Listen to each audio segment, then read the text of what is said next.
은혜와 사랑이 풍성하신 자비하신 하나님 아버지, 허물과 죄로 죽었던 우리 영혼을 귀하신 예수님의 보혈로서 구원하여 주시고 하나님의 자녀로 삼아 영원한 천국을 기업으로 주셔서 너무나 감사합니다. 이 땅에 있는 동안에도 우리를 그와 같이 내버려 두지 아니하시고 임마누엘 하나님께서 늘 함께 하시고 도와주시며 동행해 주신 것을 또한 감사합니다. 우리에게 맡기신 이 복음을 전하는 그 일을 온전히 잘 감당하고 주변에 이르진 많은 영혼들에게 복음을 전해서 살리는 이 거룩한 역사를 온전히 이루어 가다가 주님 앞에 영광스러운 모습으로 설 수 있도록 주님께서 함께 하시고 도와주시길 원합니다. 우리 여수교회 형제 자매님들 더욱더 한결같은 마음으로 주님을 사랑할 수 있는 넓은 마음을 주시고 또 변하지 않는 마음으로 끝까지 주님 사랑하고 복음 전하는 그 일을 잘 할 수 있도록 도와주시길 원합니다. 주변에 이르진 많은 영혼들 속히 돌아올 수 있도록 함께하여 주시고 또 7, 8월 달에 있을 하계 수양회를 위해서 미리 준비하고 계획하는 가운데에 많은 가족 친족들에게 이 복음을 전할 수 있도록 함께하여 주시길 원합니다. 형제 자매님들 중에서 마음의 시험을 받거나 또 어려움을 겪고 계신 분이 있다면은 주님께서 말씀으로 위로해 주시고 또 병중에 계신 분 속히 그 건강이 회복되어서 건강한 몸으로 주님을 섬길 수 있도록 주님께서 함께하여 주시길 원합니다. 오늘 말씀의 시종을 주 성령께 의지하면서 우리를 사랑하시는 예수님 이름으로 감사하며 기도드렸습니다. 아멘. 열왕기상 2장을 보시겠습니다.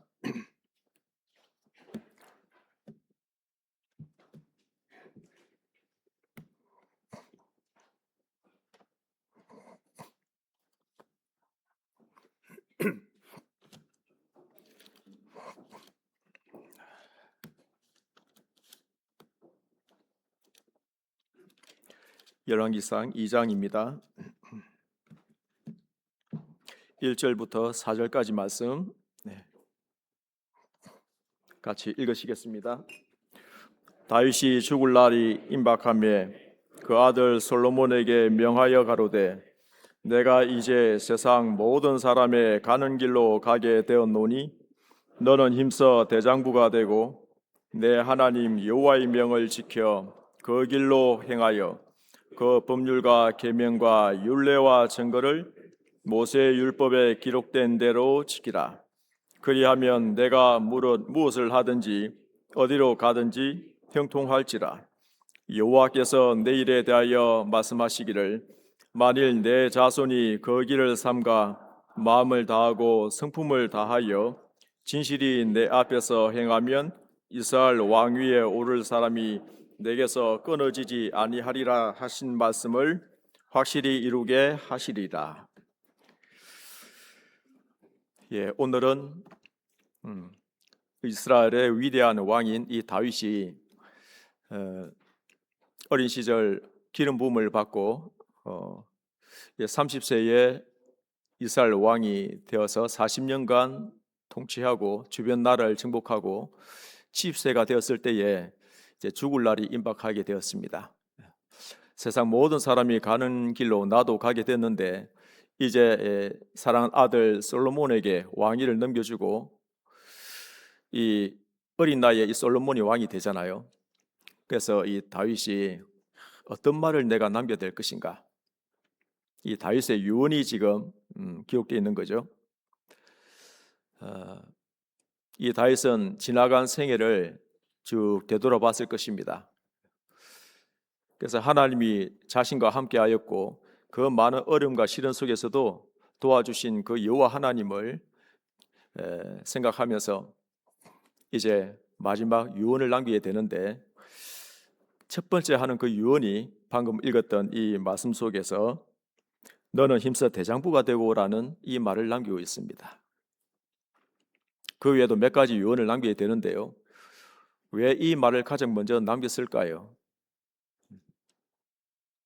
사람이 죽기 전에 마지막으로 남기는 이 유언은 가장 크게 여기는 것을 말을 하겠죠. 다윗에게 있어서는 가장 크게 여겼던 것은 대장부가 되는 거라는 그것을 남기고 있는 겁니다. 우리 형제 자매님들께서도 이제 어느덧 이 세상을 떠나실 수도 있습니다. 물론 떠나시기 전에 주님께서 재림하셔서 들림받는 교도 있겠죠. 근데 혹시 먼저 떠나게 되는 상황이 온다면은 자녀들에게 어떤 유언을 남기고 싶으십니까?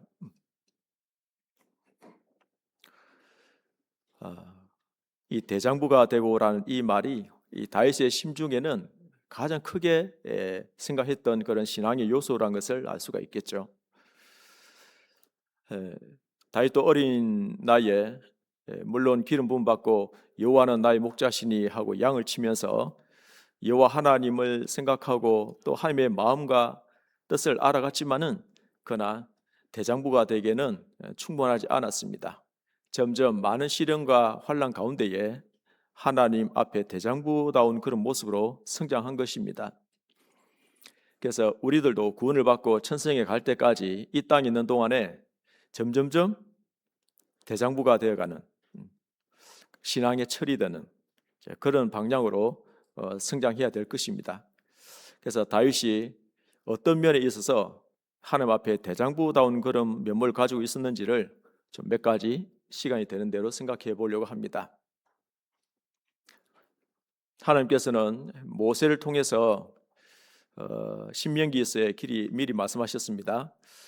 너희들이 가나안 땅에 들어갔을 때에 분명히 그 땅에서 여호와가 참 왕이신데 불구하고 주변에 있는 그런 나라들처럼 열국같이 우리도 왕을 세워 주소서. 그리고 그 왕이 전쟁이 일어나면 앞서가서 싸우게 해야 됩니다. 라고 왕을 구하는 일이 있을 것이다. 그럴 때에 형제들 중에서 물론 여호와 하나님이 택한 사람을 왕으로 세울 것인데 신명기 17장에 보면은 그 왕이 해야 될 규례가 있다. 첫 번째는 말을 많이 두지 말 것이요. 두 번째는 아내를 많이 두지 말 것이고 세 번째는 은금을 자기를 위하여 많이 두지 말 것이라. 그리고 평생에 자기 옆에 두고 읽어서 여호와 하나님 경외하는 것을 배우며 이 율법의 모든 규례를 지켜 행하고 좌우로나 우로나 치우치지 아니하고 그러면 그 마음이 그 형제 위에 교만하지 아니하고 그 왕과 그 후손의 왕위가 영구하리라는 그런 말씀이 쭉 나오거든요. 그래서 이 반드시 왕이 되는 그 사람은 여호와 경외하는 것을 배워야 되는데 그걸 평생에 이 모세오경을 가까이 하고 그 말씀을 따라 행할 것이다. 그런 내용이 쭉 나옵니다. 그래서 이 하나님을 경외한다 하는 이 내용은요, 신앙생활을 하면서 첫 번째 중요한 그런 덕목이라고 볼 수가 있겠습니다. 전도서 12장 13절에도 이 모든 일의 결국을 다 들었으니 하나님을 경외하는 것이 사람의 본분이니라. 그렇게 마무리 짓고 있죠. 생을 살아가면서 가장 우선시 되어야 될 것은 하나님을 경외하는 그 마음과 태도입니다. 이 성경에는 믿음의 선진들이 많이 나오는데 한결같이 공통점이 있습니다. 그것은 여호와 하나님을 경외하는 그런 마음과 생각을 가지고 있었다는 것입니다. 히브리서 11장 7절에 보면은 믿음으로 노아는 방주를 예배하여 세상을 정죄하고 의의 믿음을 쫓는 후사가 됐다는, 그래서 자기 가족을 구원했다는 그런 내용이 쭉 나오죠. 하나님을 경외함으로 방주를 준비했다는 겁니다. 수십 년간 뚝딱뚝딱 방주를 만들 수 있었던 그 배경은 아무리 옆에 있는 사람들이 노아 영감 미쳤구만, 무슨 하늘에서 비가 온단 말이야 라고 조롱되지만은 그러나 노아는 하나님을 경외함으로 수십 년간 그 방주를 지을 수 있었던 그 원동력은 하나님을 경외함으로라고 표현하고 있죠. 아브라함은 독자 이삭을 모리아산에 번제로 드림으로 말미암아 이제사 네가 나를 경외하는 줄 아노라. 행함으로 그 믿음을 보여주셨습니다. 하나님을 경외하는 그 마음이 실제 독자 이삭을 모리아산에 번제로 드리는 그 절정의 순간이 있잖아요. 그것을 아브라함의 믿음을 보여주셨습니다. 그 하나님을 경외하는 그 마음에서 가능했던 것입니다. 다니엘서 1장 8절에 보면은 뜻을 정하여 다니엘은 왕의 진미와 포도주를 마시지 아니하리라, 그런 내용이 나오죠. 그 당시에 왕의 진미와 포도주라는 것은 미리 우상에게 드려진 그런 제물이었기 때문에 다니엘은 하나님을 섬기는 사람으로서 절대 그런 우상에 나는 참여하지 않겠다, 채식만 달라 했잖아요. 그리고 여러 가지 시험해 보세요. 제가 얼굴이 더 윤택이 날 겁니다. 실제 그렇게 됐잖아요. 다니엘서 6장에 보면은 누구든지 30일 동안 왕 외에 다른 신에게 무엇을 구하거나 절을 하면은 사자굴에 집어넣겠다라는 그런 왕의 조서에 의인이 찍힌 것을 알고도 예루살렘을 향하여 전과 같이 하루에 3번씩 창문을 열어두고 기도했다라는 그런 내용이 나옵니다. 그렇게 하면 사자굴에 던져질 줄 알면서도 왜 다니엘이 그랬을까요? 그것은 하나님을 경외함으로 그렇게 했다는 겁니다. 열왕기상 17장 1절에 보면 디셋 사람 엘리야가 등장합니다. 북이스라엘 아방 시대에 우상 숭배가 아주 극심했던 그 시대에 혜성같이 나타난 사람이 바로 엘리야라고 하는 그 사람인데요. 그의 출신 배경은 자세히 기록되어 있지 않지만은 그러나 디셋 사람 엘리야라고 하는 그 사람이 등장해서 내가 섬기는 만군의 여호와의 사심을 가리켜 맹세하노니 내 말이 없으면 수년 동안 우루가 있지 아니하리라. 아방에게 그 말을 경고하고 홀연히 사라졌습니다. 그래서 내가 섬기는 만군의 여호와의 사심, 섬기는 이라는 그 단어가요, 이 중심으로 하나님을 경외하고 하나님을 항상 모시고 있다라는 그런 뜻이거든요. 하나님은 살아계시고 나는 하나님 앞에 서 있고 하나님을 항상 모시고 있고, 그래서 그 하나님의 신전 의식이 있지 않습니까? 코람데오라고 하죠. 나는 하나님 앞에 서 있고 하나님 앞에 행하고 있고 말하는 거나 생각하는 거나 행동하는 모든 것이 지금 이 순간에 하나님 앞에 행하는 것이다 라는 그 하나님을 경외하는 그 사람의 마음의 태도는 항상 내 앞에는 여호와 하나님이 계신다. 그렇기 때문에 경외라고 하는 그 단어를 그렇게 믿음의 선진들은 항상 가지고 있었다는 것입니다. 사람이 왜 죄에 빠지고 왜 유혹에 넘어집니까? 그것은 하나님을 경외하는 그 마음을 잃었기 때문에, 잠깐 잊어버렸기 때문에 그런 일이 생길 수 있겠죠. 하나님을 경외하는 사람은 그 죄를 멀리하고 하나님을 더욱더 가까이 할 수밖에 없겠죠. 자, 그래서 첫 번째 보면 하나님을 경외하는 그 마음, 그 생각은 항상 변함없이 한결 같았다 하는 것을 알 수가 있습니다. 자, 그래서 이 다윗은 모세의 오경을 너무나 가까이 했겠죠. 그리고 믿음의 선진들에 대한 내용들을 성경을 통해서 너무나 묵상을 많이 했습니다. 그래서 그들의 신앙생활을 본받기를 원했던 겁니다, 다윗은. 그래서 이 다윗은 그 가운데서도 역시 왕이 되는 사람은 평생에 자기 옆에 두고 읽어서 그 말씀대로 이 모세 오경을 항상 다윗은 가까이 했을 거라는 생각을 하게 됩니다. 그리고 그 여호와 하나님의 말씀을 묵상하고 그 말씀을 생활 가운데에 하나하나 실행에 옮기면서 그의 마음은 조금씩 대장부로서의 모습을 갖춰가게 되었던 것입니다. 그래서 시편 150편까지 있는데요. 그 중에 약 73편이 다윗의 시라고 되어 있지 않습니까? 그만큼 다윗은 성령의 감동으로 많은 시를 기록한, 성령 충만함을 입었던 그런 왕이었습니다. 자, 그래서 이 보면은 여호수아 1장을 잠깐 보시겠습니다. 여호수아 1장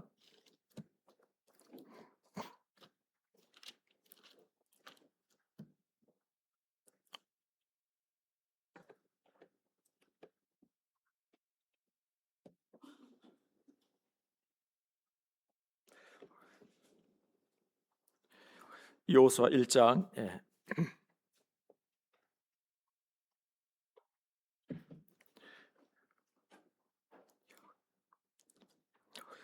여호수아 1장 1절입니다. 1절 여호와의 종 모세가 죽은 후에 여호와께서 모세 시종 눈의 아들 여호수아에게 일러 가라사대 내 종 모세가 죽었으니. 여호수아 성경은 잘 아신 대로 광야 40년을 인도했던 이 하나님의 사람 모세, 그가 느보산에서 죽고 이제 여호수아에게 안수해서 네가 이제 나를 이어서 가나안 땅에 백성들을 데리고 가야 할 것이다 라는 사명을 이제 맡기게 됩니다. 그랬을 때 여호수아가 얼마나 마음이 답답하고 두렵지 않았을까요? 광야 40년 생활도 만만치 않죠. 그 허벌판.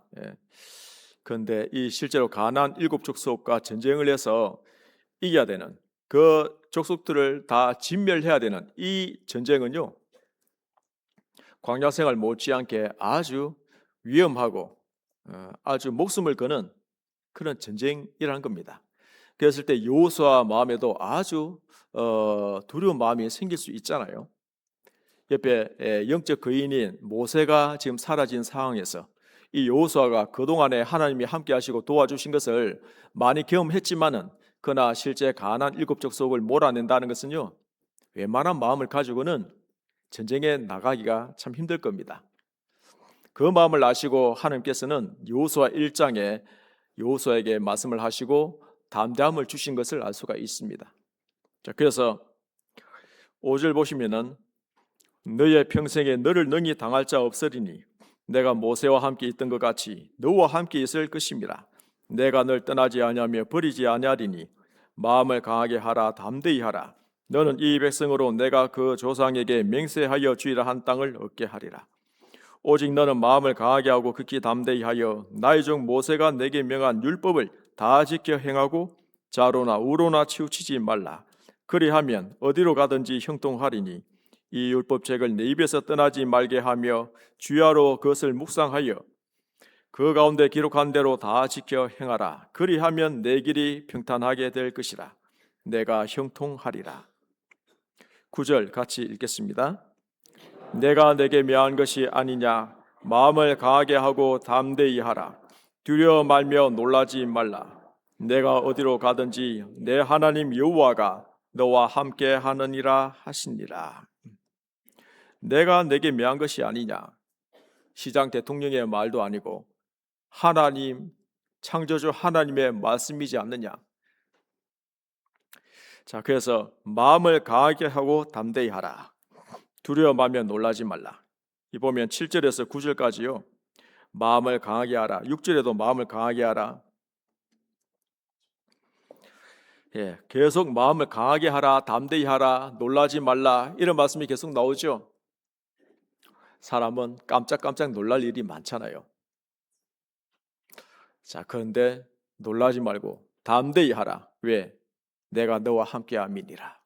하나님이 함께 하시고 싸워 주신다면은 우리는 놀라지 않을 수 있죠. 담대히 할 수 있습니다. 그 전쟁에 나아갈 수 있는 것입니다.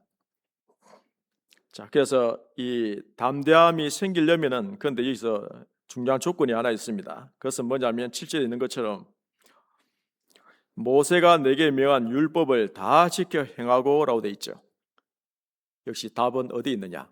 모세 오경에 답이 있다는 겁니다. 이 하나님의 말씀을 묵상하고 또 그 가운데 하나하나 지켜 행하는 가운데에 담대함이 생긴다는 겁니다.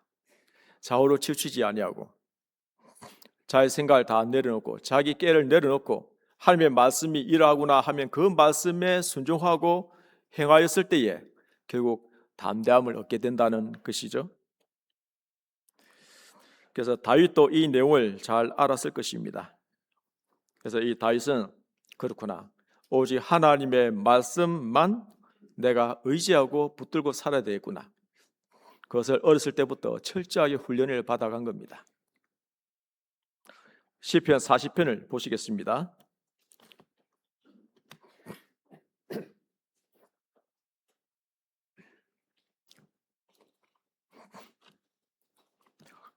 시편 40편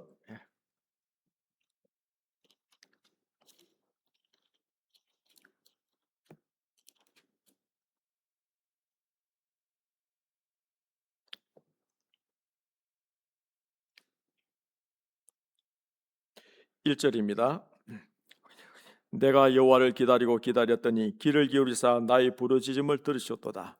나를 기가 막힐 웅덩이와 수렁에서 끌어올리시고 내 발을 반석 위에 두사 내 걸음을 견고케 하셨도다. 새 노래 곧 우리 하나님께 올릴 찬송을 내 입에 두셨으니 많은 사람이 보고 두려워하여 여호와를 의지하리로다.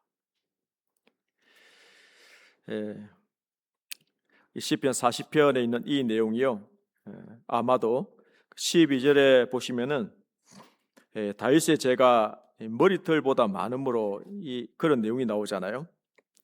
그리고 14절 15절에 보면은 다 수치와 낭패를 당케 하시며 나의 해를 기뻐하는 자로 나를 향하여 하하 하는 자로, 그런 내용을 쭉 보면 아무래도 다윗의 일생 중에서 가장 큰 오점이 무엇입니까? 간음죄와 살인죄잖아요. 자, 그 일이 있었을 때에 이 죄가 머리털보다 너무나 많았고 주변에 있는 사람들은 이제 다윗의 시대는 끝났다라고 이렇게 조롱하는 그 시대이지 아니할까 하는 생각을 하게 됩니다. 아들 압살롬이 반역을 일으켜서 다윗은 맨발로 예루살렘 왕궁에서 도망쳐야 하는 그런 신세 속에서 많은 사람들은 그렇게 말을 했습니다. 시므이라고 하는 사람은 티끌을 날리면서 꺼져라 꺼져라, 사울의 집을 죽인 자야 하고 저주를 퍼부었잖아요. 그랬을 때 다윗의 옆에 있는 사람이 저 시므이를 죽여버릴까요?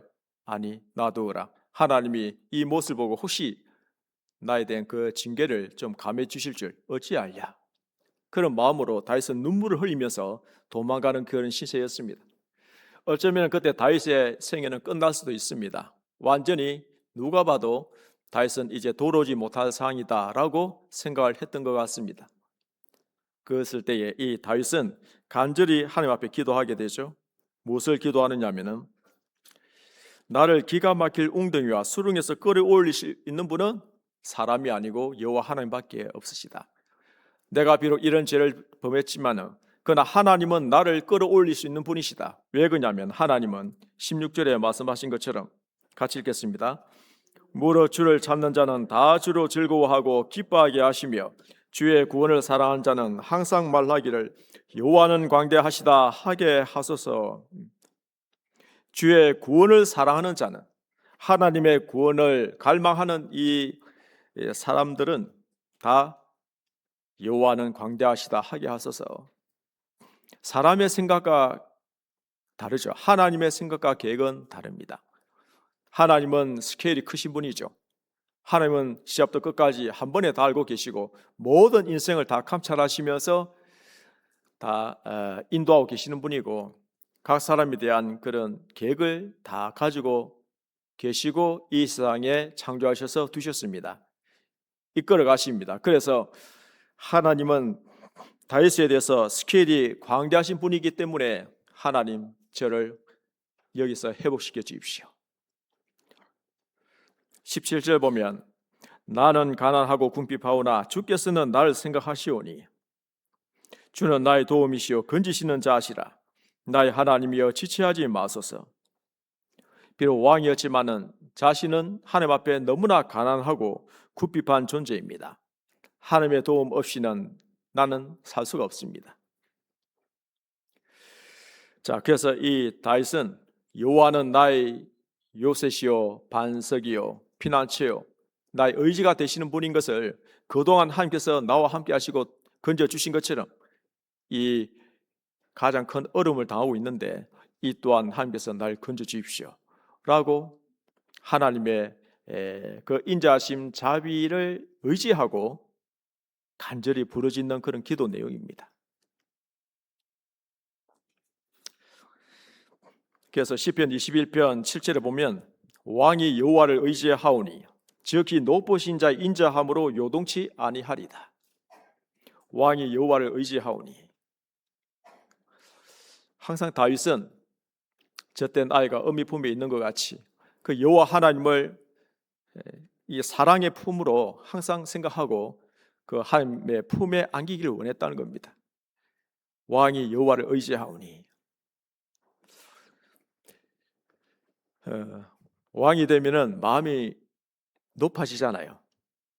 왕이 되면 뭐든지 할 수 있다라는 그런 권세를 가지고 있기 때문에 이 사람이요 어지간하면은 마음이 높아질 수밖에 없거든요. 그렇지 않습니까? 우리나라에도 보면은 전 세계적으로 보면 왕도 있고 또 각국의 대통령들도 있고 많은 그런 권세자들이 있는데, 그런데 어느 왕이나 대통령이 하나님을 의지하오니 라고 말한 사람이 있습니까?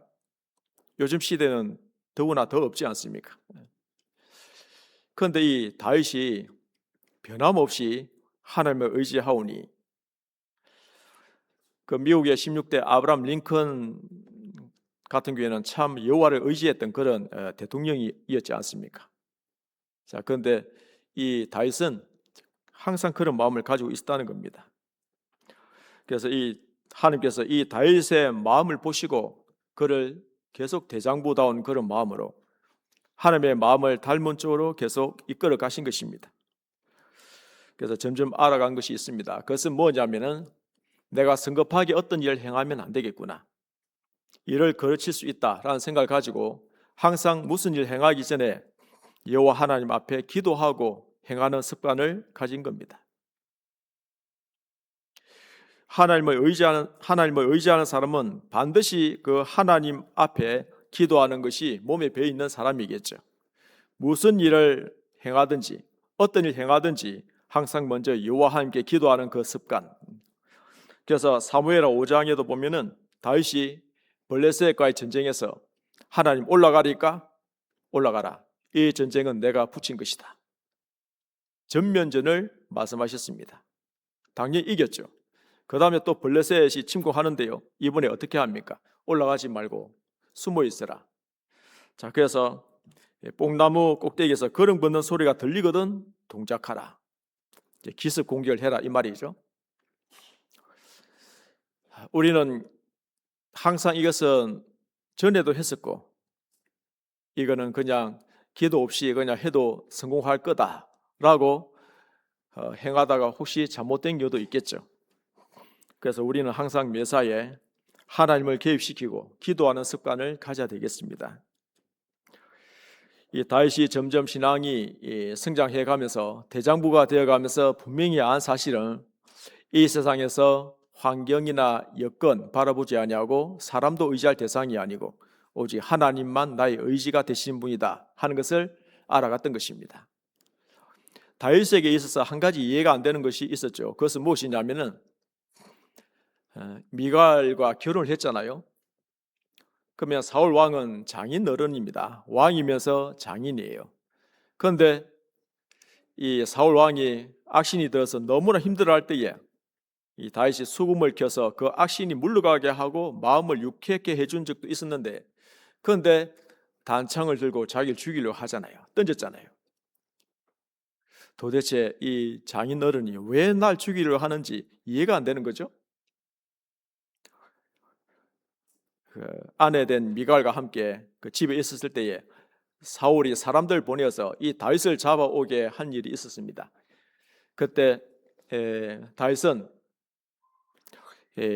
창문을 통해서 도망가게 됩니다. 그때 미갈은 그때 남았죠.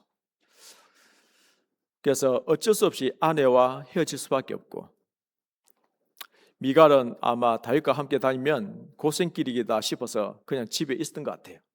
공주다 보니까 편안함을 추구한 것 같습니다. 그래서 이 다윗은 그때부터 도피 생활을 하게 되는데, 이 요나단 왕자와 그런 얘기를 하잖아요. 왜 왕이 날 죽이려 하는지 모르겠다.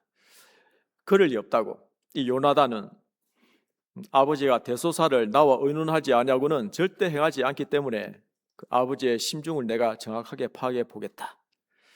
그런데 파악해 보니까 죽일 마음이 있어요, 없어요? 네, 단단히 있습니다. 그래서 이 요나단 왕자가 다윗과 헤어지게 되죠. 안 되겠다. 너는 여기 이스라엘 땅에는 더 이상 숨을 곳이 없다. 어쩔 수 없이 헤어질 수밖에 없는 이 다윗은, 그리고 자기의 그 사정을 기름 부음 주었던 사무엘 선지자에게 찾아가서 하소연을 했습니다. 그랬을 때 사무엘 선지자는 그런 일이 있었냐고 위로를 해줬겠죠.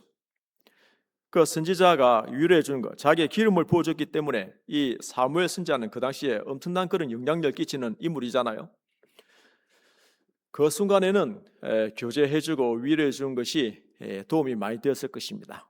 마치 신앙의 멘토처럼 교회 안에도 보면은 우리가 신앙에 도움이 되고 힘들고 어려운 일이 있을 때 교제해 줄 수 있는 그런 대상이 있다면은 참 좋죠. 서로 붙들어주고. 그런데 얼마 못 가서 사무엘상 25장 1절에 보면은 사무엘 선지자가 세상을 떠나게 됩니다. 이제 다윗은 누구에게 찾아가야 될까요? 그러니까 찾아갈 사람도 없고, 그리고 아내와도 헤어졌죠. 요나단 왕자도 헤어졌습니다. 그리고 이스라엘 땅에 숨을 곳이 없으니까 가드 왕에게 이제 하마터면 붙잡려 했죠. 아기스 앞에서 미친 연기를 하게 됩니다. 그래서 대문에 그래서 이 침을 흘리면서 막 이렇게 미친 연기 하잖아요. 그래서 그 아기스 신하들이 말합니다. 이 사울의 죽인 자는 천천히요, 다윗의 죽인 자는 만만이라 했던 그 다윗이 왔는데, 그런데 보니까 미치광이가 돼버린 거예요. 그래서 이 아기스 왕이 우리 집에 이렇게 미치광이가 부족해서 그런 하나 더 데리고 왔느냐 하고 얼른 쫓아내라고, 그래서 잘 묘면하게 되는 그런 일도 있었죠. 어쨌든 이 다윗은 사람은 의지할 대상이 아니다 하는 것을 철저하게 알아갔던 것입니다. 시편 56편을 보시겠습니다. 시편 56편.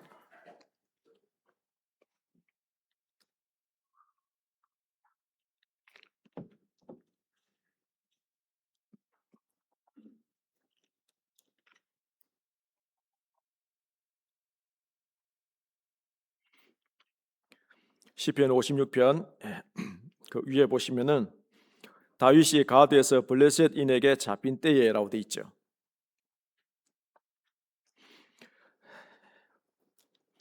3절 보시면은 내가 두려워하는 날에는 주를 의지하리다. 내가 하나님을 의지하고 그 말씀을 찬송하올지라. 내가 하나님을 의지하였은즉 두려워 아니하리니 혈육 있는 사람이 내게 어찌하리까. 10절 11절 같이 읽겠습니다.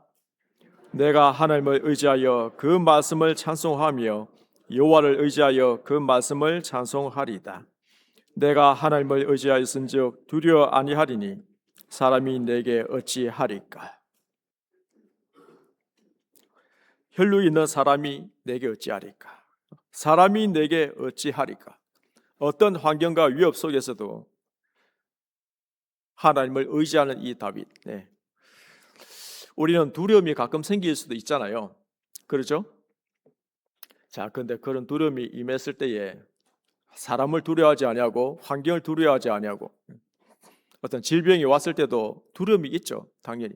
그런데 그 질병 가운데도 내가 두려워하지 아니하고 어떤 가정에 큰 우환이 왔어도 물론 답답하고 두려움이 생기더라도 하나님을 의지함으로 말미암아 이 또한 이기게 해주실 거라는 믿음을 가지고 계속 함께 기도하다 보면요, 마음에 평강이 임할 것입니다. 그래서 시편 119편에 있는 우리 가장 긴 성경이 있잖아요. 가보시겠습니다. 시편 119편에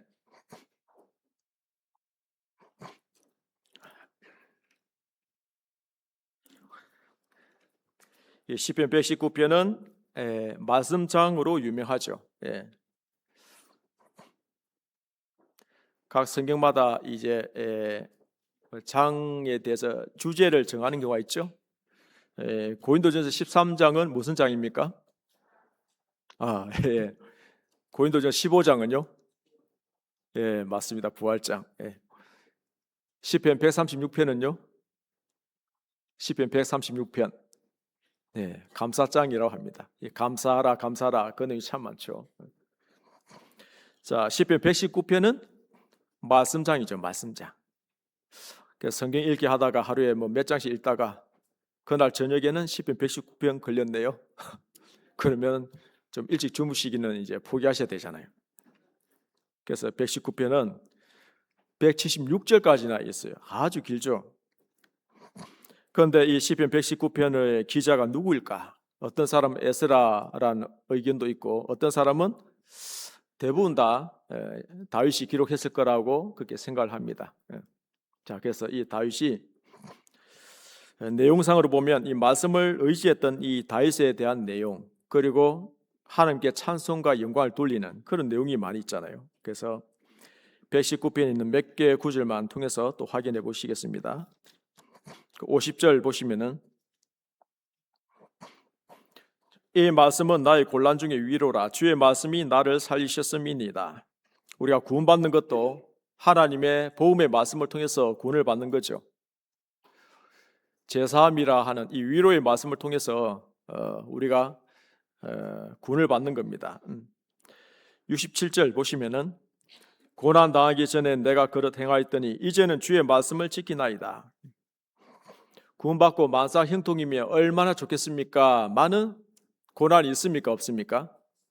있습니다. 의인은 고난이 많으나 여호와께서 그 모든 고난에서 건지시는도다. 말씀처럼 의인은 고난이 적다도 아니고 없다도 아니고 많다라고 하셨어요.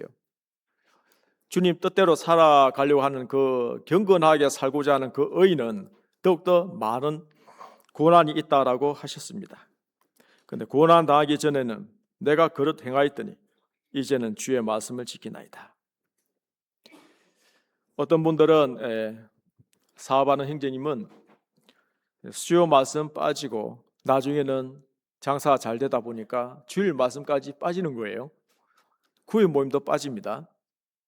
그것이 한 달, 두 달, 또 몇 달 되어 가니까 이방인하고 동업을 해가지고 더 사업을 크게 있게 확장하다가 어떻게 됐을까요? 예, 망했죠. 자, 그렇게 해서 이제 또 억울하게 엮여가지고 구치소 생활까지 하게 되었네요. 그러면서 시편 이런 말씀을 읽으면서 야, 이건 내가 징계다. 이거 확실하게 다시 돌아가야지. 그래서 그런 마음을 먹고 이제 기도하니까 또 하나님께서 회복시켜 주신 거 있죠. 그래서 그런 잘못된 그런 연줄들도 다 이제 잘 해결되면서 이제 풀려나서 이제는 주일도 수요 말씀도 꼭 지키리라. 구역 모임도 당연히 가고 해서 점점점 신앙생활 바르게 하니까 이제 사업이 잘 돼요, 안 돼요? 예, 잘 되는 겁니다. 자, 그래서 항상 우선순위가 있지 않습니까?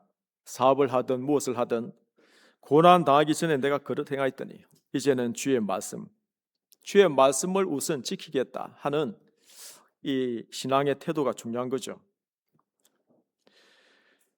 71절 같이 읽겠습니다.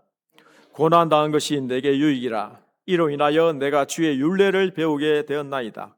어쩌면 그 형제님에게는 그렇게 고난 당한 것이 신앙의 유익이 되는 거죠.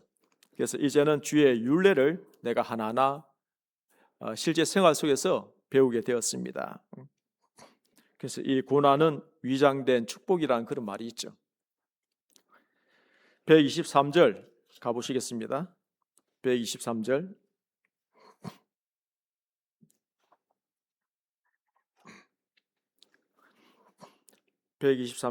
예. 내 눈이 주의 구원과 주의 의로운 말씀을 사모하기에 피곤하니이다. 저도 1994년 9월 9일 구원받았을 때요. 지금도 기억이 생생합니다. 저는 한 번 말씀 듣고 구원받았는데요. 그런데 그날부터 시작해서 이 성경 말씀이 얼마나 꿀맛이고 좋은지요. 저는 경남 창원이 이제 고향인데요. 시골집입니다. 그래서 거기 가서 집에서도 뭐 밤새도록 성경 읽고 하여튼 자주 이 성경을 가까이 하고 또 말씀을 많이 들었던 것 같습니다.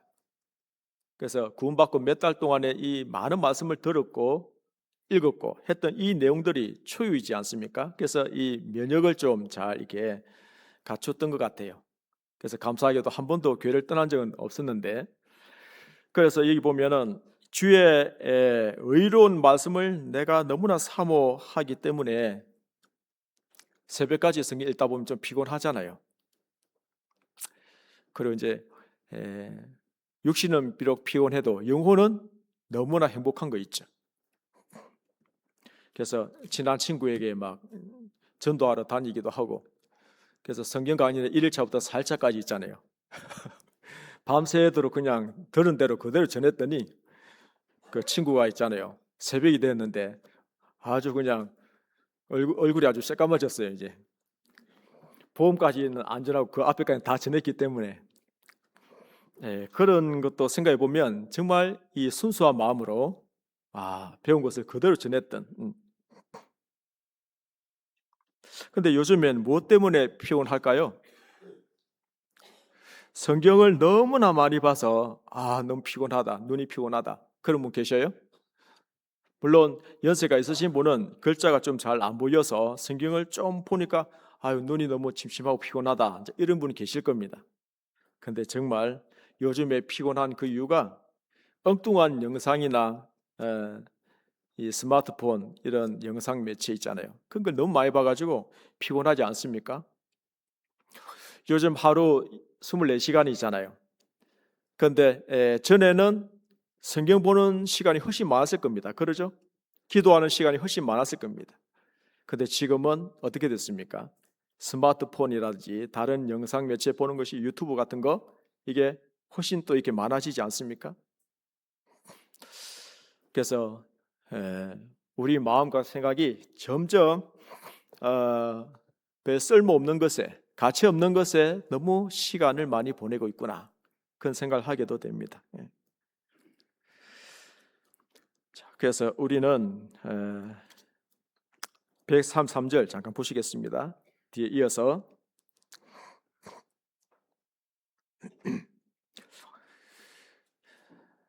133절 나의 행보를 주의 말씀에 굳게 세우시고 아무 제약이 날 주저앉지 못하게 하소서. 천성까지 가는 길에 한 걸음 한 걸음 나의 행보를 주의 말씀에 굳게 세우시고 아무 제약이 날 주장하지 못하도록. 요즘에 얼마나 우리 마음과 생각을 빼앗아가는 것이 많은지요. 잠깐만 틈이 생기면은 우리는 딴 생각하고 있습니다. 그렇죠? 금방 우리 마음과 생각이요 엉뚱한 데 가 있어요. 요즘에 생각과 이 마음이요 얼마나 똑바르게 천성을 향해서 말씀의 행보대로 한 걸음 한 걸음 참 가기 힘든 그런 시대인 것 같습니다.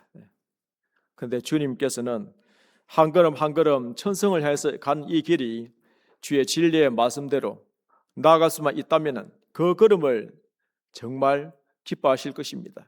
칭찬하실 것입니다.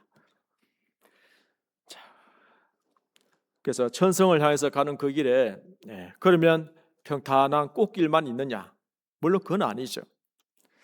여기에 많은 일들이 생긴다라고 되어 있습니다. 143절 보시면은 같이 읽겠습니다. 환난과 우환이 내게 미쳤으나 주의 계명은 나의 즐거움이니이다. 천성까지 가는 그 길에 어느덧 저도 이제 아직 젊은 나이지만은 이제 군받은 지 벌써 이제 32년 됐네요. 그러죠? 벌써 이렇게 20대, 30대, 40대, 50대 이제 60을 향해서 가고 있는데요. 벌써 이렇게 시간이 흘러가면서 평탄하고 좋은 길이면 얼마나 좋겠습니까? 나는 여기 있는 것처럼 환난과 우환이 있다는 겁니다. 집집마다 환난과 우환이 없는 집이 거의 없지 않습니까? 나름대로 다 있습니다. 자, 그래서 이 환난과 우환 가끔 우리 자기 전에 기도하시잖아요. 기도하다 어떤 생각이 듭니까? 근데 주님, 이것은 좀 심하잖아요. 이것은 아니잖아요. 그런 기도가 되신 분도 있을 겁니다. 그런데 다윗이 기도했던 것처럼 여호와 하나님은 광대하신 하나님이라는 것을 우린 기억해야 될 겁니다.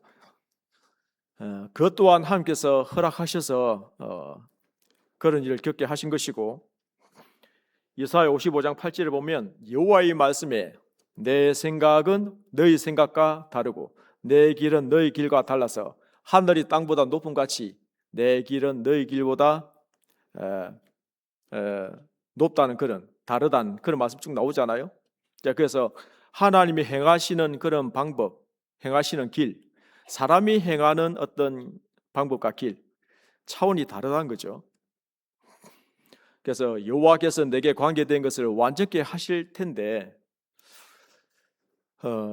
저도 개인적으로 생각해 보면은 그렇습니다. 저는 이제 대구 천안교에서 한 24년 있었고요. 대구교에서 6년 정도 있었거든요. 그런데 6년간 거기서 교제하면서 지금 생각해 보니까 참 6년 안에 많은 일들이 일어난 것 같습니다. 이미 이제 장인 어른이 이제 소천을 하셨고, 그리고 저희 어머님이 또 소천을 하셨어요. 그러니까 이제 저희 양가에는 어른 네 분이 다 가셨습니다. 이제 그리고 저희 누나가 갑자기 또 세상을 떠났습니다. 그리고 큰 처형이 갑자기 뇌출혈로 쓰러졌는데 지금 인천에 계시는데 2년째 지금 누워서 계셔요. 그리고 또 다른 처형은 구원받은 자매님인데 5년째 말기암을 지금 투병생활을 하고 있습니다. 양평에서. 예를 들면 그 외에도 기타 등등 크고 작은 일들이 6년 안에 참 많이 일어난 것 같아요. 그 당시에는 저는 이해가 참 잘 안 됐죠. 자, 그런데 그 모든 일도 사람의 생각과는 다르게 하나님께서는 허락하시고 또 인도해 가시는 거잖아요. 결국 우리는 천성에 서면은 여호와 하나님께서 잘 하셨습니다. 하나님께서 제 삶을 가장 올바른 길로 인도해 주셨군요라고 인정할 수밖에 없는, 그래서 여호와 하나님께 찬송과 영광을 돌릴 수밖에 없는, 그렇게 되겠죠. 만일 천성에 갈 때까지 각 사람의 그 인생을 각 사람이 직접 설계해서 경영에 가거라 하면은 여러분 설계할 수 있겠습니까? 앞으로 몇 살 때는 내가 이렇게 되고 또 우리 집에는 이런 일이 일어나고 또 몇 살 때는 자녀들이 이렇게 뭐 결혼하고 어떻게 손주를 놓고 뭐 이런 거 있지 않습니까? 또 세상에서는 사업이 이렇게 되고 저렇게 되고 뭐 여러 가지 일들을 각자 설계하고 인생을 주도해서 살아보라 하면은 우리 형제 자매들 자신 있으십니까?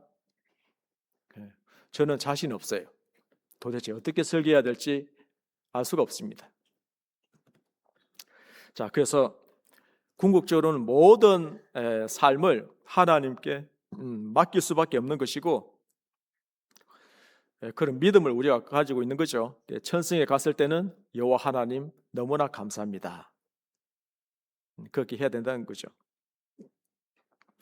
자, 그런 의미에서 여기 환난과 우환이 내게 미쳤으나 주의 계명은 나의 즐거움이니이다. 궁극적으로는 나에게 좋은 것을 주시기 위해서, 그래서 하나님은 나의 즐거움이십니다 라고 찬송과 영광을 돌릴 수 있다는 겁니다.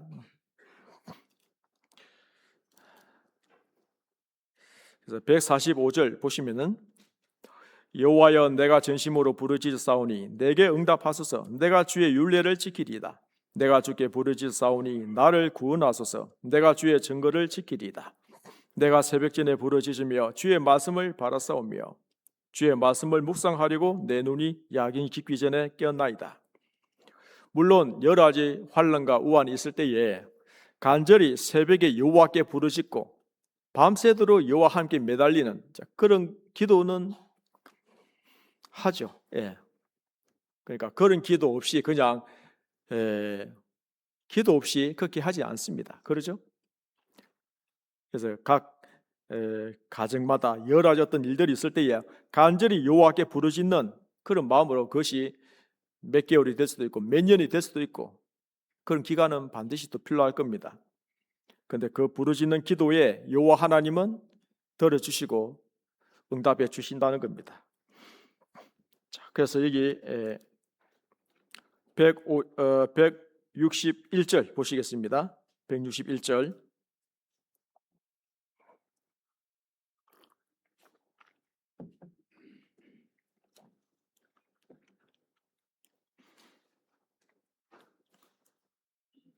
같이 읽겠습니다. 방백들이 무고히 나를 핍박하오나 나의 마음은 주의 말씀만 경외하나이다. 예. 그래서 이 시편 기자는 확실하게 알았던 것은 연고 없이 나를 핍박하였으나 나의 마음은 주의 말씀만 경외하나이다. 하나님의 말씀대로 될 것이기 때문에 이 말씀만 나는 경외하나이다. 하나님만 경외한다 하는 이 의미가 다른 말로 하면 말씀만 경외하나이다.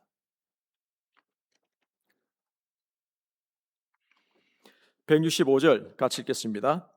주의 법을 사랑하는 자에게는 큰 평안이 있으니 저에게 장애물이 없으리이다. 결국 말씀대로 될 것이기 때문에 주의 법을 사랑하는 자에게는, 말씀의 법을 사랑하는 자에게는 많은 신앙적인 경험을 통해서 결국 이 여러 가지 일들도 말씀대로 될 것이다 하는 그 믿음이 생기잖아요. 그래서 이 주의 법을, 하나님의 법이 어떠한지를 더욱더 깨달아 갈수록 결국 그 법대로 될 것이기 때문에 그 법을 사랑하게 되는 겁니다. 그래서 그런 자에게는 큰 평안이 있으니 저에게 장애물이 없으리이다. 왜 장애물이 없습니까? 많은 장애물이 있죠. 크고 작은 그런 장애물이 있다 할지언정, 그러나 레위기 11장에 보면은 메뚜기가 뒤는 다리가 있어서, 뒷다리가 있어서 높이 껑충껑충 뛰는 것처럼 이 장애물 또한 믿음으로 뛰어넘는, 극복하게 된다는 거죠. 그래서 세상을 이길 수 있는 믿음, 세상이 감당치 못하는 그런 믿음, 하나하나 그런 믿음으로 나아가는 것입니다.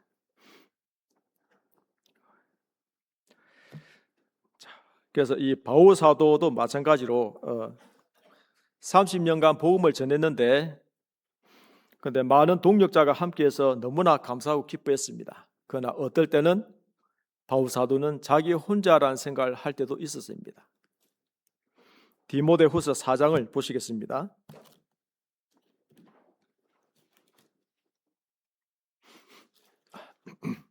디모데후서 4장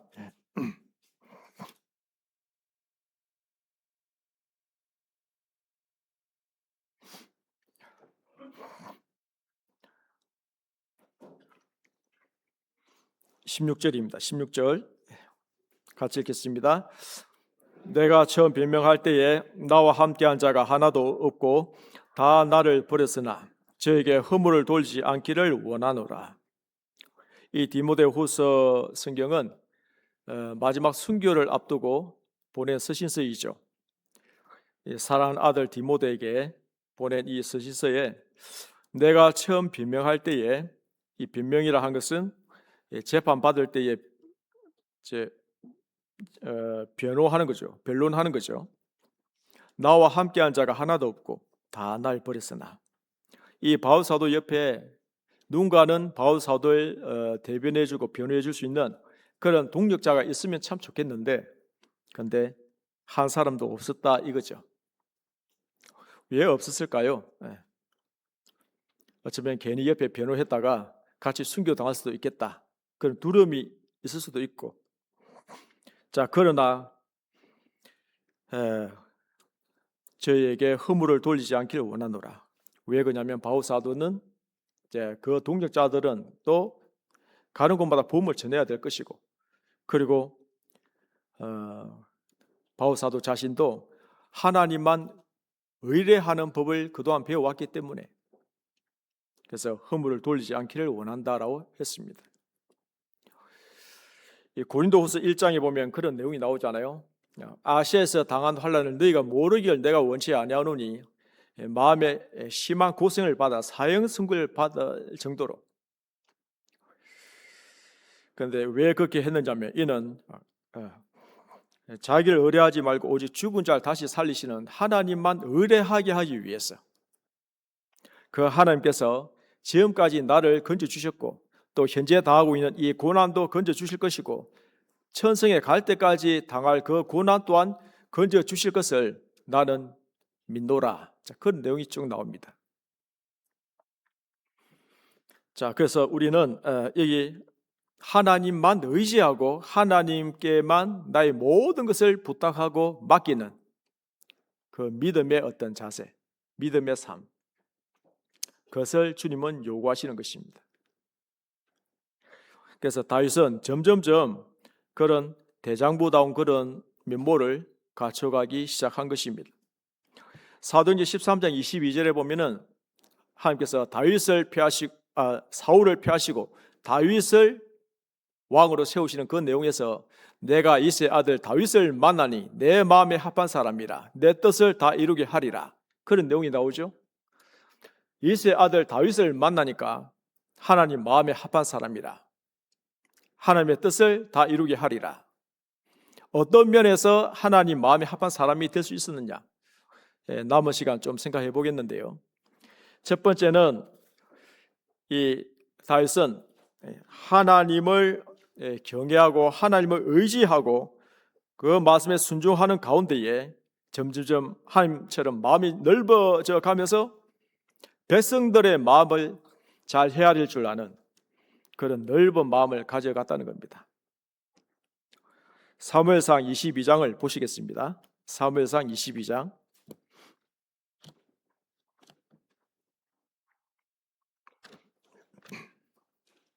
사무엘상 22장입니다.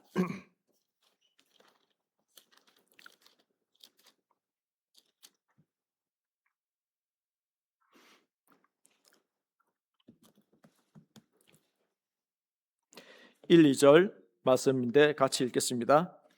그러므로 다윗이 그곳을 떠나 아둘람 굴로 도망하며 그 형제와 아비의 온 집이 듣고는 그리로 내려가서 그에게 이르렀고 환난 당한 모든 자와 빚진 자와 마음이 원통한 자가 다 그에게로 모였고 그는 그 장관이 되었는데 그와 함께한 자가 400명 가량이었더라.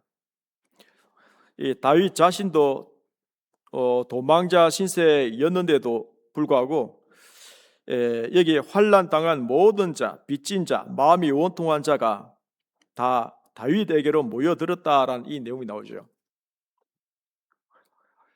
이 다윗은 그 당시에 환난 당한 사람들, 빚진 사람들, 마음이 원통한 사람들, 그 사람들의 마음을 잘 헤아리고 위로해 주었다는 것을 알 수 있습니다. 이스라엘 백성들은 하나님의 백성이고 다윗은 어릴 때 양을 치면서 내가 이 양을 아끼고 사랑하듯이 하나님은 이스라엘 백성들을 너무나 아끼고 사랑하실 것이다. 나는 하나님 앞에 이 양에 불과하다. 나도 이 많은 양들 중에 하나에 불과하고 이스라엘 백성들은 이 전체 양이고, 그래서 하나님의 마음을 양을 치면서 또 많이 알아갔겠죠. 양을 돌보면서 그 양들 중에서는 병든 양도 있고 약한 양도 있고 뭐 다양한 양들이 있지 않겠습니까? 고침받아야 할 양들도 많이 있을 것입니다. 그래서 누구보다도 더 그 아픔과 슬픔을 잘 이해하고 공감해 줄 아는 이 다윗의 그 넓은 마음을 우리는 생각할 수 있습니다. 요즘에 보면 공감 능력이 뛰어나다, 그런 얘기 듣지 않습니까? 어떤 분은 공감 능력이 너무나 뛰어나고 너무나 내 마음을 잘 알아주고 잘 이해해주고, 그런 분들에게는 사람들이 모여요. 그런데 공감 능력이 떨어지면은 옆에 친구가 별로 없지 않습니까? 그래서 이 보면은 대장부가 되기 위해서는 상대방이 현재 겪고 있는 고통, 아픔, 슬픔을 잘 헤아리면서 그 사람의 마음과 생각 속으로 같이 들어가야 되는데, 그것은요 보통 어려운 것이 아니에요. 어지간히 노력한다고 해서 될 일이 아닙니다. 겉으로는 고개를 끄덕끄덕 그랬느냐 하지만은 전혀 그 사람의 마음과 생각을 이해를 하지 못하고 그냥 공감한다라고 착각할 수도 있거든요. 진정한 공감이라 하는 것은 잘 경청하는 가운데에 생기는 것이고, 그리고 실제로 그 사람의 상황이 어떠한지 직접 그 사람과 동일한 마음과 생각으로 같이 느껴야 되는 거거든요. 근데 그게 쉽습니까? 어려워요. 내가 경험하지 못한 것을 공감한다는 것은 너무나 어렵습니다. 어떤 부인이 유산을 했다 생각해 보세요. 그러면 그 유산한 그 슬픔에 잠겨 있는데 가서 위로한다고 했을 때에 위로가 되겠습니까? 근데 동일하게 자매님 나도 유산한 경험이 있어요 라고 그에서 얘기를 꺼내면 위로가 되겠죠. 어느 집에 지체 장애를 둔 그런 자녀를 수십 년간 키우고 있는 그 부모님의 그 심정이 있지 않습니까? 그런데 그 심정을 누가 알겠습니까? 동일하게 지체 장애를 둔 자녀를 키웠던 그 부모님이 그 마음을 이해를 할 수 있을 겁니다. 자, 그래서 우리는 공감이라 하는 이 단어가 얼마나 실제는 중요하면서도 실천하기가 참 어렵다는 것을 알 수 있습니다. 이 다윗은 자기가 직접 많은 고난을 겪었고 아픔과 슬픔을 겪었기 때문에 이 사람들을 위로할 줄 아는 그런 공감자로서의 그런 모습을 보이고 있는 것이에요. 그런데 놀랍게도 있잖아요. 요즘에 남자와 여자에 대해서 그런 이야기가 자주 나오죠. 남자와 여자에 대해서 서로 모른다. 그런 거 좀 아십니까? 남자는 여자에 대해서 모르고 여자는 남자에 대해서 너무나 모르고 자, 그래서 갈등이 종종 있기도 한답니다. 참 요즘에 이해가 안 되는 그런 부분이 있습니다. 왜 그러냐면 수십 년간 같이 살아오신 그 할아버지 할머님들께서 왜 황혼이 들었는데 이혼을 그렇게 많이 하시는지 약 45%가 성격 차이라고 합니다. 그러면 몇십 년 동안 사시면서 서로의 성격을 그렇게 잘 모르셨다는 얘기인지 아니면은 도대체 이유가 무엇인지 더 깊이 들어가 보면은 할아버지는 할머니 마음을 모르고 할머니는 할아버지 마음을 모른다 이겁니다. 참 아이러니하죠. 서글픈 그런 이야기입니다. 그러니까 영상에 그런 내용 나오잖아요. 리포터가 물어보죠. 할아버지는 다시 태어나시면은 할머니와 사실 마음이 있으세요? 할아버지는요. 내야 마음이 있지. 그런데 옆에 계신 할머님은요. 안 살아? 단번에 딱 잘라버리시잖아요. 내 마음하고 다른데 어디 살아요? 뭐 그렇게 하잖아요. 그죠? 자, 그런 걸 보면은 아니 어떻게 그렇게 그런 일이 있을 수 있을까? 네. 그래서 남자와 여자에 대해서 다른 점을 배워야 된다는 겁니다. 배우셔야 된답니다. 나이가 좀 드셨더라도 지금이라도 배우셔야 된다 합니다. 아, 남자는 원래 이렇구나. 여자는 원래 이렇구나. 그것을 하나하나 이제 저도 지금 배워가는 과정입니다. 그래서 이제 어떤 책에 이렇게 쭉 설명해 놨더라고요. 이게 남자와 여자가 이렇게 좀 다른 점이 많이 있는데 서로 다른 것이지 서로 틀린 것이 아니다. 절대 너는 맞고 내가 틀리고 그렇게 생각해서는 안 된다 이겁니다. 아, 서로 다르구나. 남자는 이것이 다르고 여자는 이것이 다르구나. 그것을 서로 이해를 해야 된다는 겁니다. 받아들여야 된다 이겁니다. 어떤 점에서 다르냐 하면은 남자와 여자는 관심을 두는 대상이 다르대요. 남자는 이성적이고 합리적이고 머리로 세상을 바라보고 분석하고 단순한 삶을 살아갑니다. 반면에 여자들은 감성적이고 감정적이고 꽃을 보더라도 더 아름답다라고 느끼지 않습니까? 남자는 그냥 지나가는데 세상을 바라보고 느끼며 다채로운 삶을 살아간답니다. 그래서 옷을 입는 것도 여자들은 컬러풀하게 입고 다녀요. 그 남자들은 단색 위주로 그냥 간단하게 그냥 입고 다니죠. 남자들은요 집에 뭐 여자들은 있잖아요. 집에 오면은 옷장에 그렇게 옷이 다 컬러풀하게 많이 있어도 아이고 오늘 입을 만한 옷이 없네 그러잖아요. 근데 남자들은요 아이고 뭐 하나 딱 걸치고 그냥 나갔잖아요. 그리고 남자들은 결론을 내길 좋아합니다. 답이 뭐냐, 이게 중요합니다. 결론이 뭔데? 이거부터 하려고 해요. 근데 여자들은 결론이 중요한 것이 아니고 과정이 중요하죠. 그런데 한참 말을 하긴 하는데 답이 없어요.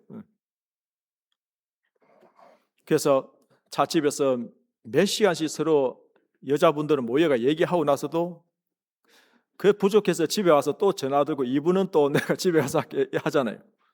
예. 간증할 때도 여실히 드러나죠. 이제 6월 달에 대전도 집회가 있으시네요. 그죠?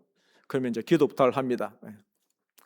그래서 남자들은 뭐 직장에 있는 누구를 전도하기 위해서 했는데 그분이 오기로 했습니다. 기도 부탁드립니다. 하고 인사하고 내려갑니다. 그러면 그럼 자매님이 이제 간증하시잖아요.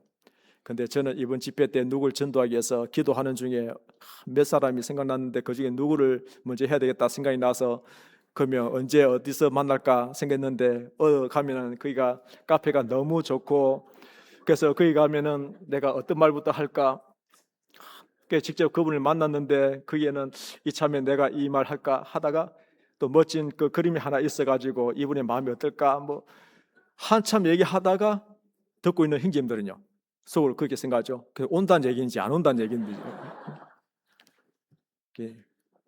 그래서 남자와 여자는 다르죠.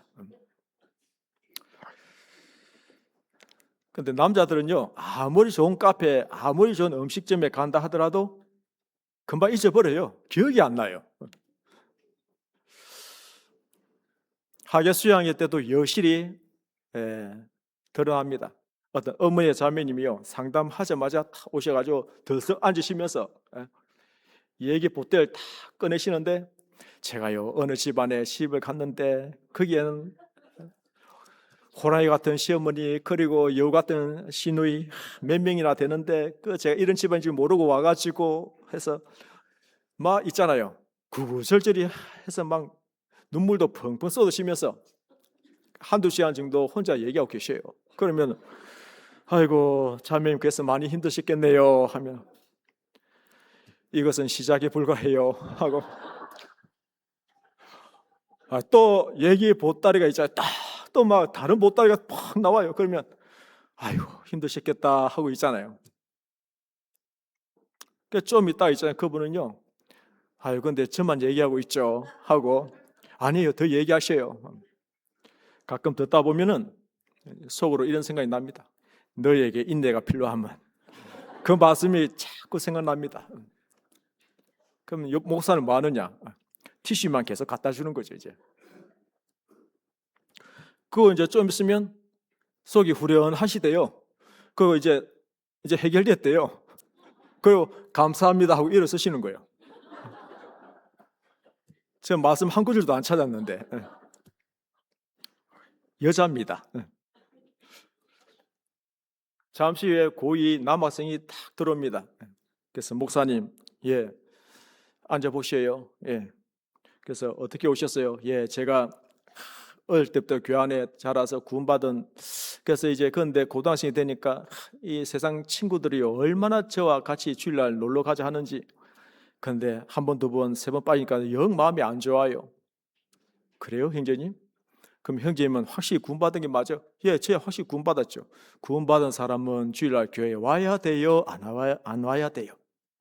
당연히 가야 되죠. 그러면 앞으로 교회 오세요. 알겠습니다, 목사님. 하고 감사합니다. 이어서는 거예요. 남자입니다. 자, 그래서 남자는 참 단순해요. 그렇죠? 근데 여자들은 참 복잡해요. 남녀의 이런 차이를 인정하고 서로 이해하는 것이 참 중요하다 이겁니다. 그래서 이 다윗은 첫 번째 여기 있는 것처럼 공감을 잘하는 공감 능력이 아주 뛰어난 두 번째는 이 다윗은 용서를 너무나 잘했습니다. 24장에 가보시겠습니다. 24장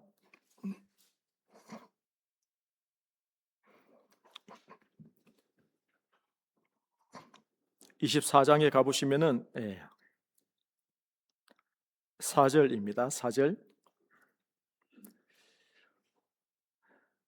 다윗의 사람들이 가로되 보소서 여호와께서 당신에게 이르시기를 내가 원수를 내 손에 붙이리니 내 소견에 선한 대로 그에게 행하라 하시더니 이것이 그날이니이다. 다윗이 일어나서 사울의 겉옷자락을 가만히 베니라.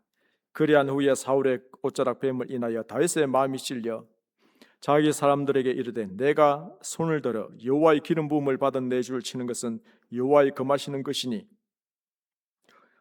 그는 여호와의 기름 부음을 받은 자가 됨이니라 하고. 자, 그래서 이제 이 동굴 속에서 사울 왕을 죽일 수 있는 이런 절호의 찬스가 왔는데 이 다윗의 사람들은 이때 아예 이 사울 왕을 죽이시죠. 그런데 이 다윗이 사울의 겉옷자락을 가만히 벤 거 이것만 가지고도 이 마음이 찔렸다라는 이 내용이 나오죠. 여호와의 기름 부음 받은 자를 내가 어떻게 그럴 수 있을까? 이 자책감을 느끼고 뉘우쳤다는 겁니다. 옷자락만 뺀 것 같거든. 이 다윗은 정말 10년 이상 이 사울 왕이 자기를 죽이려고 그렇게 쫓아왔는데도 계속 용서해 주는 이 모습을 볼 수 있잖아요. 이런 면에서 보면은 이 다윗은 정말 대장부입니다. 자기를 죽이려고 하는 사람을 그것도 10년 동안이나 용서한다는 것은 이거는 쉬운 일이 아니잖아요. 그래서 이 보면은 골로새서 3장 13절에 보면 누가 네게 혐의가 있거든 서로 용납하여 피차 용서하되 주께서 너희를 용서하신 것과 같이 너희도 그리하고 이 모든 것 위에 사랑을 다하라. 이는 온전하게 매는 띠니라. 주님이 우리를 용서하신 것 같이 너희는 서로 용서하라. 용서하라. 베드로가 그렇게 질문했잖아요. 형제가 내게 죄를 범하면 몇 번이나 용서하면 됩니까? 7번까지 하면 됩니까? 아니 70번에 7번까지라도 그렇게 하라. 그 말은 영원히 용서하라 이 말이잖아요. 주님이 우리 죄를 용서해주고 지금도 우리가 잘못하고 있는 것을 주님은 영원한 속죄 가운데에 다 용서해 주셨는데 그런데 그런 큰 용서함을 받은 사람이 형제 자매 사이에 그 작은 것까지 용서하지 못하면 되겠느냐 이 말이잖아요. 자, 그래서 우리는 형제 자매님들 사이에 부족한 모습이 보이더라도 내 안에도 그런 모습이 있고 나도 얼마든지 그런 연약한 모습이 있고 또 실수할 수도 있고 잘못할 수도 있고 그래서 내가 받은 거에 대해서는 다 용서를 하는 것이 마땅하다 이겁니다. 이 다윗은 사울을 용서하면서 그리고 사울의 그 사울 같은 가시 있잖아요. 그것이 다윗 자기 속에 있다는 것을 자기도 득득 깨달아 갔거든요. 누구든지 그 형제 자매임의 그런 어떤 잘못한 부분이 내 안에도 다 있는 겁니다. 그래서 우리는 이 용서하는 이 넓은 마음을 가진 이 다윗 시편 50편 23절 보면 감사로 제사를 드린 자가 날 영화롭게 하나니 그 행위를 옳게 하는 자에게 내가 하나님의 구원을 보이리라. 용서를 잘 하시는 분은 분명히 감사함이 충만한 사람입니다. 은혜와 평강이 충만한 분이고 그리고 감사가 충만한 분입니다. 그래서 이래도 감사, 저래도 감사, 그리 하실지라도 감사, 그리 아니하실지라도 감사, 그럼에도 불구하고 감사. 감사가 충만한 분은 정말 대장부다운 그런 분입니다. 그렇죠? 우리 어르신들 많이 앉아 계시는데요. 옆에 어르신이 까칠까칠한 분이면 좋으세요? 너그러운 분이면 좋으세요? 그렇죠? 너그러운 분이면 다 좋잖아요. 그분은 감사함이 충만하신 분이실 겁니다. 그래서 이 대장부로서 용서하는 마음. 그리고 세 번째는 이 다윗은 이스라엘을 하나로 해서 통일 왕국을 이룬 대장부였습니다. 그 바탕은 하나님 앞에 겸손한 마음이 있었기 때문에 그랬습니다. 사무엘하 5장을 보시겠습니다. 사무엘하 5장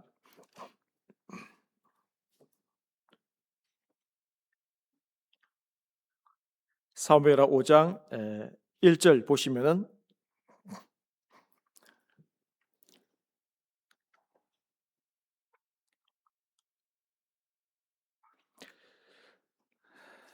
사무엘하 5장 1절, 구약성경 470페이지입니다. 이스라엘 모든 지파가 헤브론에 이르러 다윗에게 나와 말하여 가로되 보소서 우리는 왕의 골육이니이다. 3절 보면 이에 이스라엘 모든 장로가 헤브론에 이르러 왕에게 나오매 다윗 왕이 헤브론에서 여호와 앞에서 저희와 언약을 세우매 저희가 다윗에게 기름을 부어 이스라엘 왕을 삼으니라. 모든 지파, 모든 장로라고 되어 있죠. 이 다윗은 유다 지파에 속한 사람이었습니다. 그런데 유다 지파뿐만 아니라 모든 지파에게도 인정받는, 어린 나이에 사무엘 선지자로부터 기름 부음 받은 것은 앞으로 다윗은 왕이 될 것이라는 그런 예선된 그런 표로서 기름 부음을 받았고, 그 3절에 보면은 저희가 다윗에게 기름을 부어 이스라엘 왕을 삼으니라. 이 말씀은 백성들로부터 이제 인정을 받는, 그래서 이 모든 장로와 모든 지파가 보는 앞에서 이제 기름 부음을 받는, 그래서 이 다윗은 이스라엘 민족을 통일 왕국으로 이루었던, 하나 되게 했던 위대한 왕이 됐던 겁니다. 분열시키지 아니하고 하나 되게 했던. 4절 보면 다윗이 30세의 위에 나아가서 40년을 다스렸을 때 30세의 왕이 되면서 40년 동안 70세에 다윗이 세상을 떠나게 되잖아요. 헤브론에서 7년 6개월 동안 유다를 다스렸고, 남쪽 유다 지파, 그게 헤브론에서 7년 6개월 동안 유다 지파만 다스렸습니다. 유다를 다스렸습니다. 그리고 예루살렘에서 33년 동안 온 이스라엘과 유다를 다스렸더라. 예루살렘으로 옮겨서 33년 동안 온 이스라엘을 다스리게 되는 거죠. 자, 그래서 여기서 보면은 7년 6개월 동안 남유다를 다스리는 동안에 나머지 11개 지파와 무력으로 충돌하지 않았다는 겁니다. 오래오래 참고 기다리고 인내했다는 겁니다. 나머지 11개 지파들의 마음이 하나님께로 향할 수 있도록, 자기에게 향할 수 있도록 오랫동안 기도했겠죠. 오랫동안 참았습니다. 왜? 하나 되는 것이 그만큼 중요하기 때문에. 그래서 피를 흘리지 아니하고, 이스라엘 12지파는 한 형제이기 때문에, 하나님의 백성이기 때문에, 그래서 그 바탕에는 다윗의 겸손함이 있었던 겁니다. 이스라엘 백성들을 사랑하는 마음, 하나 되게 하고 싶어하는 그런 마음, 겸손한 마음. 그래서요, 이 교회 안에서 가장 큰 사람이 누구입니까? 겸손한 사람이잖아요. 겸손한 사람은 교회를 하나 되게 하는 사람입니다. 성령에 하나 되게 하신 것을 힘써 지키라. 겸손이 최고이죠. 겸손한 분들이 많으면 많을수록 그 교회는 빨리빨리 성장하게 되어 있습니다. 큰 교회로 성장하게 되겠죠. 저도 청년 때에 천안교회에서 이제 95년도부터 이제 있었거든요. 우리 여수교회 여기 임채희 목사님께서 여기 여수교회에서 하시다가 그 다음 발령지가 천안교회였습니다. 그래서 저도 같이 그때 이제 교제하고 배웠는데요. 그때 교회 모습은 그렇게 많지 않았습니다. 천안교회도. 그런데 지금 천안교회는 꽤 컸잖아요. 하계 수양회 하면은 1000명 이상 이렇게 참석합니다. 주변에 또 교회들도 자리 또 몇 개 시키고. 지금 생각해 보면은 천안교회 역사도 처음에는 그 몇십 명 정도가 똘똘 뭉쳐서 하나 되어서 교회를 위해서 그렇게 헌신을 했던 겁니다. 겸손한 분들이 많이 있었고 지금도 기둥되는 그런 가정들이 든든히 지금도 서 있습니다. 교회가 크게 성장하기 위해서는 믿음의 가정, 신앙의 어떤 기둥이 될 만한 그런 가정들이 중심을 잡고 겸손한 모습으로 그 자리에서 형제자매를 섬기면서 든든히 서 있어야 그 교회가 크게 성장한다는 것을 경험 속에서 저는 이제 보고 배웠습니다. 자, 그래서 교회 성장의 비결은 겸손한 분들이 많으면 빨리빨리 성장한다. 이 다윗도 보면 겸손한 마음으로 하나 되게 했는데 가끔 자기 육신이 올라오는 경우도 있죠. 사무엘상 25장에 보면은 나발이라 하는 사람이 등장합니다. 그래서 그 당시에 엄청나게 부자였어요. 그런데 그 광야에서 나발의 그 양이나 염소나 이런 소나 이런 것을 다윗의 소년들이 지켜줬기 때문에 그 대가로 떡과 물과 고기를 좀 요청했는데 다윗이 보낸 그 소년들의 에게 이 나발이 무엇이라 말하냐면 내가 이새의 아들 어떻게 알겠느냐? 그가 나하고 무슨 상관이 있느냐? 한마디로 거절해버린 겁니다. 그랬을 때 그 말을 들은 다윗은 한마디로 뚜껑이 열린 거예요. 그래서 칼을 차라 하고 400명이 칼을 차고 다윗도 칼을 차고 나발에 속한 사람들 다 죽여버리겠다는 마음으로 내려가고 있었던 겁니다. 그때 아비가일이 그 앞에 가서 이 다윗을 막았죠. 그때 다윗은 생각했을 겁니다. 내가 이 사울 왕을 피해서는 그렇게 자신을 절제하고 마음과 생각을 컨트롤하고 나갔지만 이렇게 이 나발 같은 사람이 내 마음을 격동시키니까 내 마음에 욱하는 그런 감정이 올라와 버린 거잖아요. 분노가 올라와 버렸잖아요. 그래서 자존심을 딱 건드려 버리니까 완전히 이 다윗이 그래서 실수를 크게 할 뻔했습니다. 교회 안에서도 보면은 이 내 자존심과 관계된 그런 내용이 있을 때에 그것을 십자가에 못 박는 사람들이 있습니다. 나의 어떤 자존심이 교회를 하나 되게 하는 데에 걸림이 된다면은 단언코 나는 내 자존심도 십자가에 못 박아 죽이는 내 생각, 내 욕심, 내 사사로운 감정, 심지어 내 자존심, 그 나에 속한 모든 것을 십자가에 못 박아 없애버리는 것. 그것이 실제는 신앙생활 하면서 성장하는 그런 비결입니다. 그래서 갈라디아서 5장 24절에 그리스도 예수의 사람들은 육체와 함께 그 정과 욕심을 십자가에 못 박았느니라. 고린도전서 15장 31절에는 나는 날마다 죽노라. 바울 사도는 날마다 죽노라. 그런 표현을 하지 않습니까? 누가복음 9장 23절에는 아무든지 나를 따라오려거든 자기를 부인하고 예수님을 따라가고자 하는 그런 마음이 있다면은 그러면 자기 자신을 부인을 하고 주님을 따라가야 된다라고 하셨습니다. 자기를 부인한다는 것은 내 생각, 내 계획, 내 뜻, 내 주장, 내 고집, 내 자존심, 내 명예심, 나의 모든 것을 다 부인한다는 것은 십자가에 못 박아 죽이는 거죠.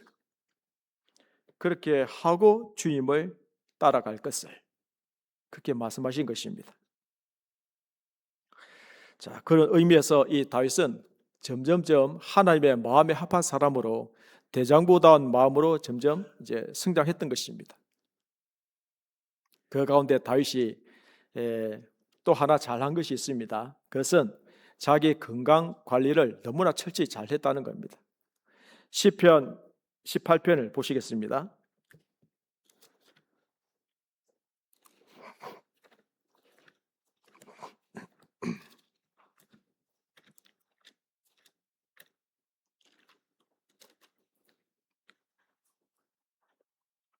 시편 18편 34절입니다. 같이 읽겠습니다.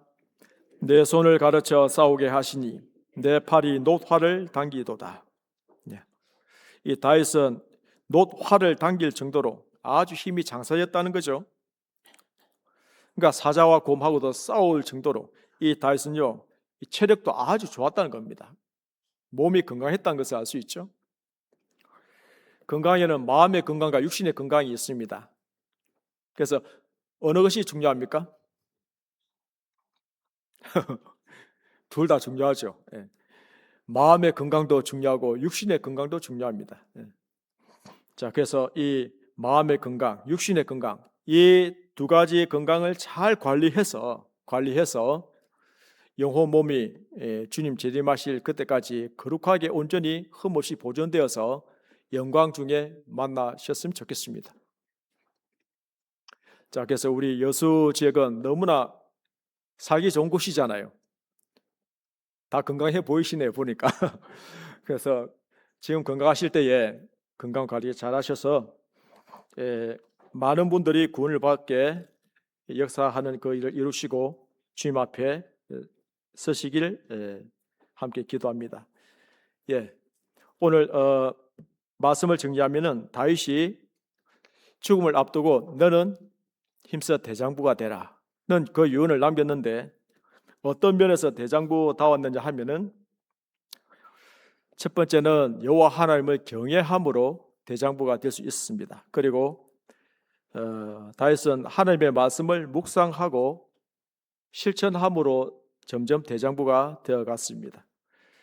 그리고 다윗은 하나님의 말씀만 의지함으로 대장부가 되어갈 수 있었고 그 결과 하나님의 마음에 합한 사람이라는 그런 평가를 받게 되었고 하나님의 마음에 합한 사람이라는 그 의미가 구체적으로는 이스라엘 백성들을 아끼고 사랑했던 그 백성들의 마음을 잘 공감을 했다는 것과 그리고 용서할 줄 아는 넓은 마음을 가졌고 이스라엘 백성들을 하나로 해서 통일 왕국을 이룬 그 배경에는 겸손이 있었다 하는 것을 알 수 있습니다.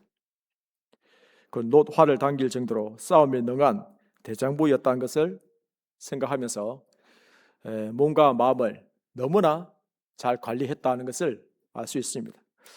그래서 우리 여수교 형제자매님들도 다윗처럼 그렇게 대장부가 되었었으면 교회도 대장부다운 그런 교회로 계속 성장했으면 하는 마음에서 말씀을 들었습니다. 기도하고 마치겠습니다.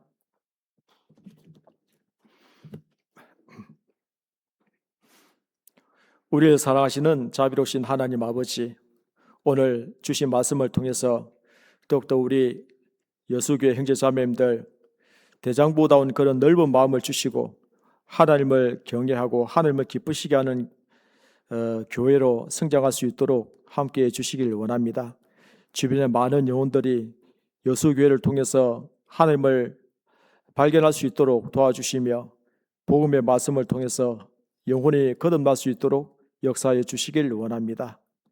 오늘 말씀 가운데 함께해 주신 주님께 감사드리며 예수님 이름으로 기도하였습니다. 아멘.